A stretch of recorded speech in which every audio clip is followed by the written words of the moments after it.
Hello everyone. इस video में हम एकदम डिटेल में बात करने वाले हैं सीए फाइनल नवंबर 24 के लिए बेस्ट स्ट्रैटेजी के बारे में। और ये स्पेसिफिकली उन लोगों के लिए है जो अभी मई 24 में अनफॉर्चुनेटली क्लियर नहीं कर पाए। तो सबसे पहली बात, मैंने अभी बस 2 दिन पहले आपके लिए एक वीडियो निकाला है जिसमें मैंने बताया है कि पढ़ाई रीस्टार्ट करने से पहले आपको किन किन बातों का ध्यान रखना है। उसमें सबसे इंपॉर्टेंट बात मैंने ये बताई कि आपको अपनी आरटीआई से कॉपीज मंगवानी ही मंगवानी है ताकि हम पता लगा सके कि आपने क्या मिस्टेक्स करी थी। ठीक है। दूसरा सबसे बड़ा डाउट लोगों को ये आ रहा है कि भाई मैं वन ग्रुप दूं या फिर बोथ ग्रुप्स दूं।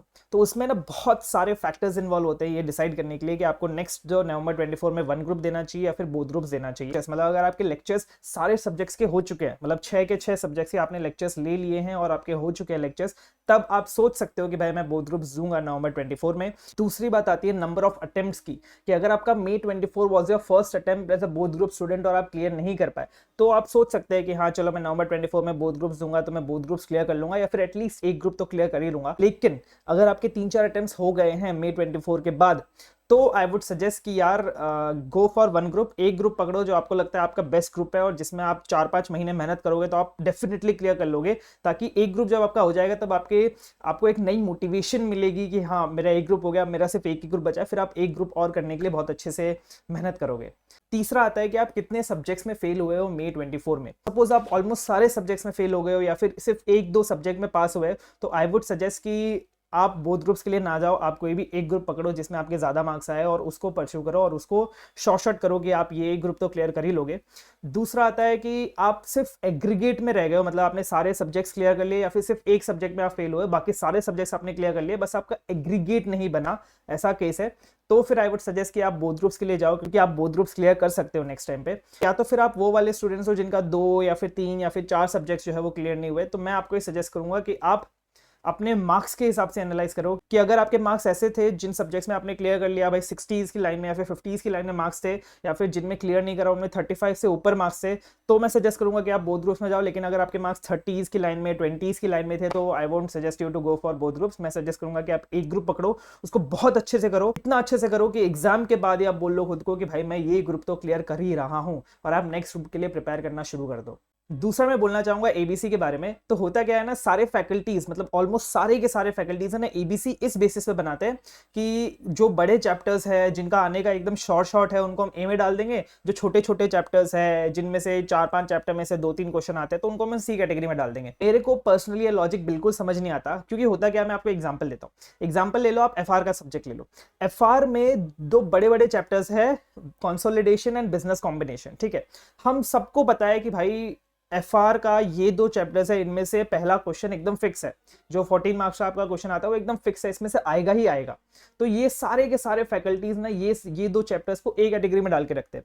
लेकिन उनको ये समझ नहीं आता कि भाई अगर हम ये 2 चैप्टर्स बहुत अच्छे से एकदम टू द पॉइंट घुस घुस के एकदम डिटेल में कर भी लेंगे ना, तो भी हमको 14 में से 14 मार्क्स नहीं आएंगे। मेरे केस में मेरे अटेम्प्ट के टाइम नवंबर 23 में मैंने ये चैप्टर्स बहुत अच्छे से किए थे और मुझे 6.5 मार्क्स आए थे, क्योंकि आईसीआई को भी पता है कि भाई ये चैप्टर्स में से क्वेश्चन पूछना है, तो वो बहुत ट्रिकी, कुछ ना कुछ ऐसा 1-2 ट्रिकी पॉइंट्स देते थे जिसके आपका पूरा आंसर ही बिगड़ जाता है और फिर आपको स्टेप वाइज मार्क्स मिलते हैं बस। इसके कंपैरेटिवली अगर आप ये चैप्टर्स देखोगे ना, PP, intangible assets, investment property, इसको मोस्टली जो टीचर्स है ना वो सारा सी कैटेगरी में रखते हैं। जबकि आप इनके अगर क्वेश्चंस देखोगे ना जो एग्जाम में आते हैं, इतने सिंपल क्वेश्चन आते हैं, डेप्रिसिएशन कैलकुलेट कर दो, कैरिंग वैल्यू बता दो क्या होगा, इसका ट्रीटमेंट कैसे होगा।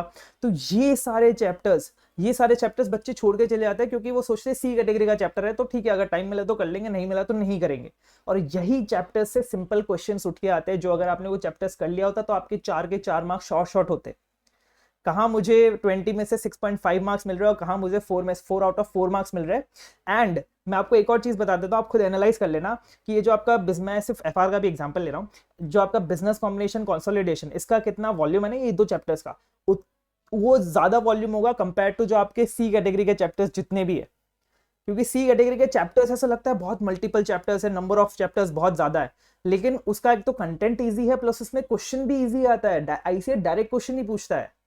एंड ये वाले चैप्टर्स का तो कंटेंट बड़ा है, मतलब ये चैप्टर्स ठीक है दो ही है, बोलने को ऐसे दो चैप्टर है कैटेगरी में, लेकिन इसका कंटेंट बहुत बड़ा है, इसमें ट्रिक्स टिप्स बहुत सारी है, मतलब घुमा फिरा के बहुत सारा है, और आईसीआई इसमें से क्वेश्चन भी ऐसे ही पूछता है। मेरे ख्याल से एबीसी सिंप्लिसिटी के बेसिस पे बनना चाहिए कि भाई कौन सा चैप्टर कितना सिंपल है। अगर वो चैप्टर सिंपल है, भले 2-3 चैप्टर है, उसमें से एक 4 मार्क का ही क्वेश्चन आता है, फिर भी मैं वो 2-3 चैप्टर को उठा के एक कैटेगरी में रखूंगा, क्योंकि आपको वो 2-3 चैप्टर पढ़ने जो छोटे हैं, प्लस उसमें से 4 मार्क का क्वेश्चन अगर आ भी गया तो आपको शॉर्ट 4 मार्क मिलेंगे। तो ये आपको, सिंस आपने अभी एग्जाम दी है, जो सब्जेक्ट्स के आपने एग्जाम दी, आपको खुद पता चला होगा, ये मैं कुछ ऐसे बना के नहीं बोल रहा, आप खुद ही अपने दिमाग से सोचना उस बारे में, थोड़े ठंडे दिमाग से सोचना, आपको पता चलेगा कि हाँ मैं सही बोल रहा हूँ। तो आपको खुद को ही एनालाइज करना पड़ेगा कि भाई कौन से छोटे चैप्टर्स है जिनमें से डायरेक्ट क्वेश्चंस आते हैं, सिंपल क्वेश्चंस आते हैं, डायरेक्ट भी होते हैं और सिंपल भी होते हैं, कोई ट्रिकी विकी नहीं होते। आपको वो चैप्टर्स पे बहुत अच्छे से ध्यान देना है। आपको यहाँ 70% करना है, लेकिन 70% चैप्टर वाइज नहीं करना है कि भाई 70% चैप्टर्स कर लिए, बाकी के 30% चैप्टर्स छोड़ दिया, ऐसा नहीं करना है। आपको चैप्टर्स के अंदर टॉपिक्स को छोड़ना है कि बहुत, जैसे बिजनेस कॉम्बिनेशन कंसोलिडेशन आपको करना है, लेकिन आपको ऊपर ऊपर से करना है, बहुत एकदम डिटेल में जाके हर एक एडजस्टमेंट आपको पता करना है, ऐसा नहीं है। क्योंकि अगर आप ऊपर ऊपर से भी कर दोगे ना, तो भी मैं जो 6.5 मार्क्स लाया था ना, आपके 3 या 4 मार्क तो आ ही जाएंगे अगर आपने ऊपर ऊपर से भी किया होगा तो। फिर सेम एबीसी के लिए अगर मैं आपको एक और एग्जांपल दूं, तो डीटी और आईडीटी में जो थियोरी वाला पार्ट होता है ना, इसको मोस्टली सब टीचर्स बोलते हैं छोड़ के चले जाओ, या फिर ये सी कैटेगरी का है, अगर टाइम मिला तो कर लेना। लेकिन अगर आप देखोगे ना पेपर्स में, वो जो थियोरी वाला पार्ट आता है ना डीटी आईडीटी का, वो बहुत सिंपल आता है, बहुत सिंपल। मे बी क्वेश्चंस जो आईसीआर ने पूछे गए उसी में से रिपीट भी होता है कभी कभार तो, लेकिन हम वो करके ही नहीं जाते, तो हमें वो मार्क्स तो ऐसे ही निकालने पड़ते हैं हमें कि हाँ चलो ये तो आता ही नहीं हमें, तो ये मार्क्स तो कट ही गए। बल्कि मैं ऐसा भी नहीं बोल रहा कि आप डीटी को, थियोरी को एकदम घुस घुस के पढ़ो, आपको बस थियोरी को ऊपर ऊपर से तो एटलीस्ट पढ़ो, जितना आपके कॉन्सेप्ट नोट्स में दिया है, जितना आपके टीचर्स ने अपने कॉन्सेप्ट नोट्स में लिखा है, एटलीस्ट उतना तो पढ़ो, ताकि अगर आपको कोई प्रैक्टिकल क्वेश्चन ना आ रहा हो या फिर बहुत बड़ा लग रहा हो, तो एटलीस्ट आप थियोरी को जल्दी से जल्दी लिख पाओगे। फिर मैं अगर इस बार स्पेसिफिकली May 24 के रिजल्ट्स की बात करूं, तो बहुत सारे बच्चे, इनफैक्ट मेरे नोन में जितने भी स्टूडेंट्स है जो भी क्लियर नहीं कर पाए, मोस्टली एक सब्जेक्ट की वजह से, वो था ऑडिट। कि ऑडिट में इस बार बहुत सारे बच्चों के 34, 35, इनफैक्ट 39, 38 भी रह गए हैं। क्योंकि ऑडिट के लिए स्पेसिफिकली मैं आपको थोड़ा लास्ट में गाइड करूंगा, क्योंकि उसको थोड़ा एकदम अच्छे से समझाना पड़ेगा आपको कि क्या करना है, कैसे करना है आगे। अब हम बात करते हैं एफआर और एएफएम की। तो एफआर और एएफएम में कंपैरेटिवली इस बार लोगों के अच्छे मार्क्स आए हैं, लेकिन अगर आपका एफआर और एएफएम क्लियर नहीं हुआ है, तो सबसे पहली चीज आपको क्या करनी है, आपको आपके जो भी फैकल्टी है उनके कॉन्सेप्ट नोट्स को बहुत अच्छे से समझना पड़ेगा, कॉन्सेप्चुअल क्लैरिटी बहुत चाहिए। दूसरा, आपको उनको याद भी करना पड़ेगा कॉन्सेप्ट नोट्स को, सिर्फ कॉन्सेप्चुअल सिर्फ समझ के कुछ नहीं होगा, आपको वो स्टेप्स जो लिखे गए हैं वो आपको याद होने चाहिए, ताकि आप पेपर में अप्लाई कर पाए। और तीसरा, आपको आईसीआई मॉड्यूल के सारे क्वेश्चंस करने हैं, आईसीआई मॉड्यूल के, सिर्फ आईसीआई मॉड्यूल के, आपको क्वेश्चन बैंक करने की जरूरत ही नहीं है। क्योंकि इस बार मुझे पता चला कि भाई एफआर में तो आपके मॉड्यूल से भी बहुत सारे क्वेश्चन उठ के आ गए थे, इनफैक्ट एएफएम से भी मॉड्यूल के क्वेश्चन आए थे, बस थोड़ा सा ट्वीक करके। तो आपको ट्वीक जो आता है ना, वो ट्वीक को संभालने के लिए आपको कॉन्सेप्चुअल क्लैरिटी चाहिए, और उसको बेस बनाने के लिए आपको आईसीआई के मॉड्यूल को क्वेश्चंस करने पड़ेंगे। बस ये चीज कर लो इतनी एफआर और एएफएम में, आई कैन गारंटी कि आप आराम से क्लियर कर सकते हो। तो अब ग्रुप 2 की बात करते हैं। ग्रुप 2 में सबसे पहले मैं आईबीएस की बात करता हूं। तो आईबीएस में या तो दो चीज हो सकती है, आईबीएस आपका इसलिए क्लियर नहीं हुआ क्योंकि आपने ग्रुप 1 बहुत पहले पढ़ा था, तो आपको ग्रुप 1 याद ही नहीं था, तो ग्रुप 1 के क्वेश्चन अटेंड ही नहीं कर पाए।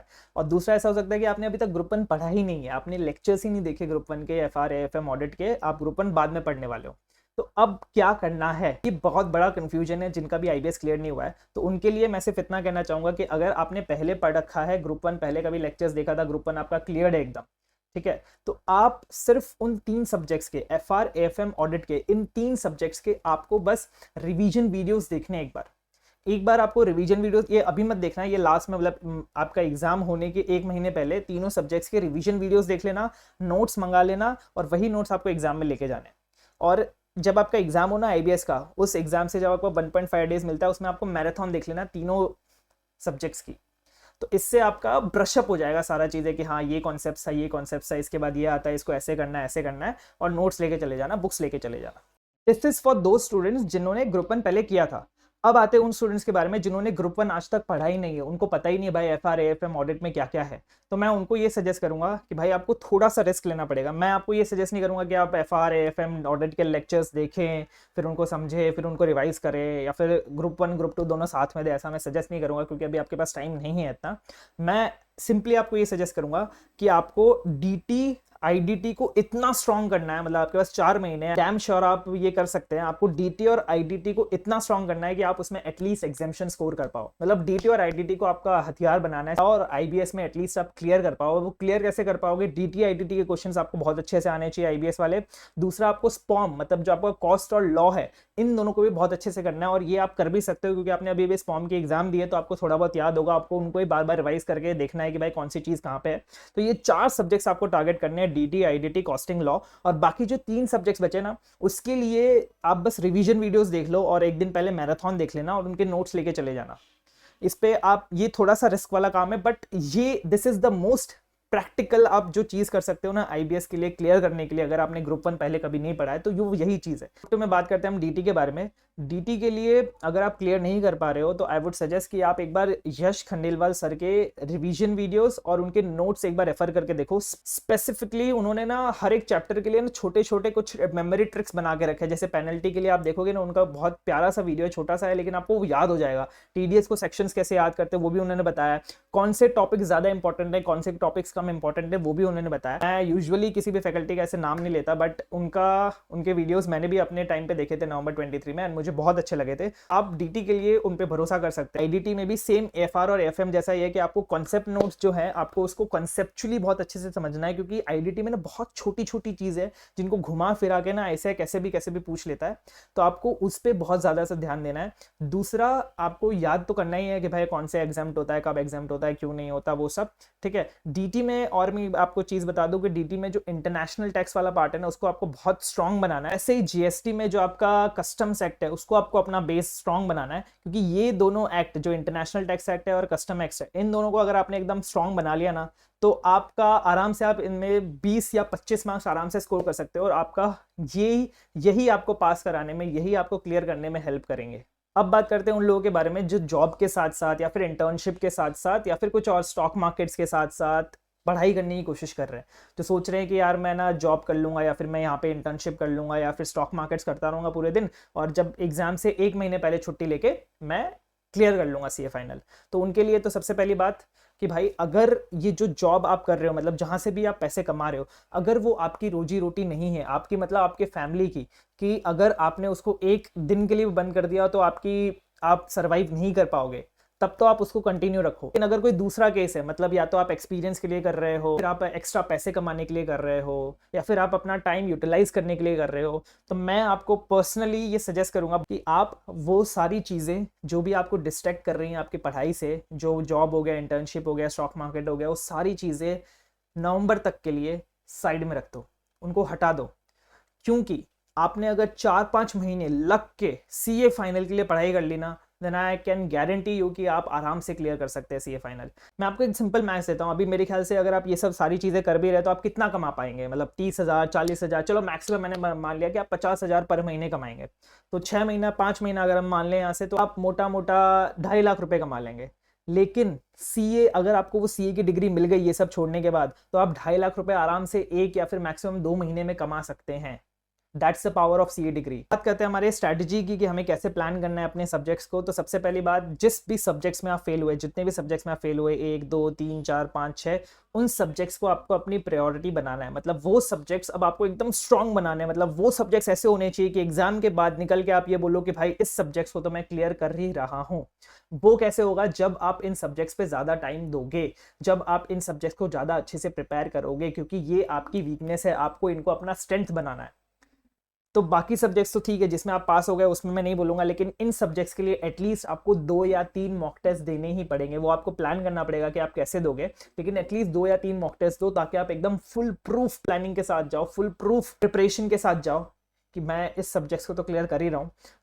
मैं ऐसा सजेस्ट करूंगा कि जिन भी सब्जेक्ट्स में आप क्लियर नहीं कर पाए, उनको आप आधा टाइम दो, जितना भी आपका टाइम बचा है ना। जैसे आप 1 डे में सपोज 12 घंटे पढ़ते हो, तो 6 घंटे आपको वो सब्जेक्ट्स पढ़ने हैं जिनमें आप फेल हुए हो, भले वो 1 सब्जेक्ट है, 2 सब्जेक्ट है, 3 सब्जेक्ट है, और बाकी टाइम आपको उन सब्जेक्ट्स को देना है जिनमें आप पास हुए हो। जैसे सपोज आपके 2 सब्जेक्ट है जिनमें आप फेल हुए, तो 6 घंटे या फिर 8 घंटे दो, मतलब मेजॉरिटी ऑफ द टाइम आपको उनको देना है जिनको आप फेल हुए हो, और बाकी वाला टाइम आपको उन सब्जेक्ट्स को भी देना है जिसमें आप पास हुए, ताकि वो भूल ना जाओ आप। मतलब ऐसा मत करना कि सिर्फ आप उन्हीं को टाइम दे रहे हो जिसमें आप फेल हुए हो, आपको उनको भी टाइम थोड़ा सा तो देना पड़ेगा जिसमें आप पास हुए, ताकि आप उनको धीरे धीरे करके रिवाइज करते रहो, ताकि आपके दिमाग में वो चीजें चलती रहे। अब हम बात करते हैं स्पेसिफिकली ऑडिट के बारे में, क्योंकि ऑडिट एक ऐसा सब्जेक्ट है जिसमें इस बार बहुत सारे बच्चे at both the levels, CA intermediate level पे भी और सीए फाइनल लेवल पे भी बहुत सारे बच्चे नहीं कर पाए क्लियर। बहुत सारी मार्कशीट देखी 34, 35, इवन 39 वाली, कि भाई सिर्फ ऑडिट की वजह से वो सीए नहीं बन पाए। तो ये देख के मुझे बहुत दुख हुआ कि सिर्फ ऑडिट की वजह से लोग सीए नहीं बन पा रहे हैं। इसलिए मैंने डिसाइड किया कि मैं आपकी मदद करूंगा ऑडिट के सब्जेक्ट में स्पेसिफिकली, क्योंकि होता क्या है ना यार, हम सीए फाइनल में, मतलब हम सीए बनने ही वाले हैं, तो हमें ऐसा नहीं कि हमें ऑडिट समझ में नहीं आता कि भाई ये कैसे है, ये क्या है, ये क्या है, हम समझ में आता है, लेकिन हमें वो रिटेन नहीं रहता, हमें वो याद नहीं रहता। तो मेरा जो मेन फोकस होगा वो आपको याद कराने में होगा, आपको रिटेन करवाने में होगा, कि आप कैसे वो वर्ड्स याद रख सकते हो।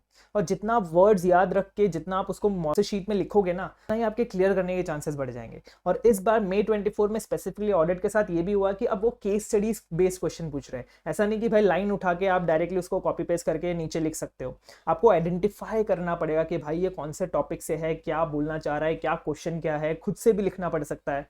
तो ये चीज़ हो गई May 24 में, जिसकी वजह से बहुत सारे लोग क्लियर नहीं कर पाए ऑडिट के लिए। तो ये दोनों चीज़ों पे मैं बहुत अच्छे से फोकस रखने वाला हूँ अपना, कि भाई ऑडिट में आपकी एटलीस्ट इतनी हेल्प कर दूं कि आप एटलीस्ट क्लियर कर पाए। हमारा टारगेट बिल्कुल नहीं है कि भाई हमें रैंक वैंक लानी है ऑडिट में, 80-70 मार्क्स लाने हैं। हमारा टारगेट है कि हमें at least 50 marks, at least 40 marks audit में लाने हैं, कम से कम टाइम में, क्योंकि टाइम अभी आपके पास है नहीं। तो कम से कम टाइम में हम कैसे ऑडिट में सबसे ज़्यादा मार्क्स ला सकते हैं, वो मैं आपको, उसकी तैयारी मैं आपको कराऊंगा। तो ऑडिट के लिए आप बिल्कुल टेंशन मत ले, ऑडिट के लिए मैं एक सेपरेट वीडियो लाऊंगा, इसके बाद एक सेपरेट वीडियो आएगा स्पेसिफिकली ऑडिट के लिए, कि ऑडिट के लिए आपको कैसे प्रिपेयर करना है। आप मुझे बता देना कि अगर वो वीडियो चाहिए कि नहीं चाहिए आपको। दूसरा, आप ये मुझे बता देना, जो मैंने आपको एबीसी के बारे में बोला था कि आपको ऑडिट सीए फाइनल ऑडिट के लिए स्पेसिफिकली आपको एबीसी चाहिए या नहीं चाहिए। जैसा मैंने एबीसी बताया था, सिंप्लिसिटी लेवल वाइज के कौन से चैप्टर सिंपल है उनको कर लो, तो उसमें से मार्क्स आ जाएंगे, आपके डायरेक्ट क्वेश्चंस आएंगे। तो वो भी आप मुझे बता देना, अगर आपको वो चाहिए तो नीचे कमेंट कर देना, मैं आपको ज़रूर वो वीडियो लेके आ जाऊँगा, एबीसी लेके आ जाऊँगा। तो आप बिल्कुल टेंशन मत लो ऑडिट के बारे में, ऑडिट आप मुझ पे छोड़ दो। जो भी मुझे ऑडिट के लिए फॉलो करेगा ना, आई कैन गारंटी यू कि इस बार आपका ऑडिट ज़रूर निकलेगा। मैं देखता हूँ कि आपका ऑडिट कैसे नहीं निकलेगा, थोड़ा सा भरोसा चाहिए आपका, एंड इस बार हम ऑडिट ज़रूर क्लियर करेंगे। तो उसके लिए मैं ज़रूर आपके लिए जल्दी से जल्दी एक दूसरा वीडियो लेके आऊँगा ऑडिट के लिए। तब तक के लिए आपको जो भी चीज़ें चाहिए होंगी स्पेसिफिकली ऑडिट के लिए, आप नीचे कमेंट में लिख देना, मैं पूरी कोशिश करूँगा वो सारी की सारी चीज़ें आपको प्रोवाइड करने की। तो उम्मीद है आपको ये वीडियो पसंद आया होगा। अगर पसंद आया हो तो अपने दोस्तों के साथ जरूर शेयर करना, उनको ये बताना कि भाई क्या क्या चीज़ें उनको ध्यान में रखनी है। Next video definitely on audit, नीचे मुझे बता देना कमेंट्स में आपको क्या क्या चीज़ें चाहिए। बस दुआ में याद रखना। Thank you, bye bye.